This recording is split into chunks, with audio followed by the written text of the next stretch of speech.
Hello सबैलाई प्रणाम है।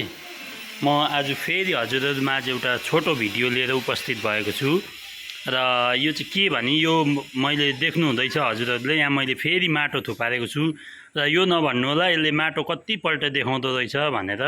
तर त्यो भन्नु खोजेको होइन, यो चाहिँ मैले नयाँ माटो खोजेर ल्याएर चाहिँ के गर्नु खोजेको भने अस्तिको भिडियोमा मैले हजुरहरूलाई अर्ग्यानिक मल बनाउने तरिका बताएको थिएँ र त्यो अर्ग्यानिक मलको चाहिँ यो कन्डिसनमा पुगिसकेको छ र यसलाई चाहिँ म यो माटोमा चाहिँ हालेर फेरि छोपिराखौँ भनेको है। अनि छोपेर चाहिँ यहाँबाट फेरि अघि ल्याएको माटो छ, यो माटोले यो जुन चाहिँ देख्नुभएको यो बाल्टीमा जुन चाहिँ देख्नुभएको छ यसलाई चाहिँ माटोले छोपेर एकदमै मजाले पाकोस् र चाहिँ फुलमा सब्जीमा हाल्न काम लाग्छ भनेर चाहिँ मैले हजुरहरूमाझ यो भिडियो फेरि सेयर गर्दैछु।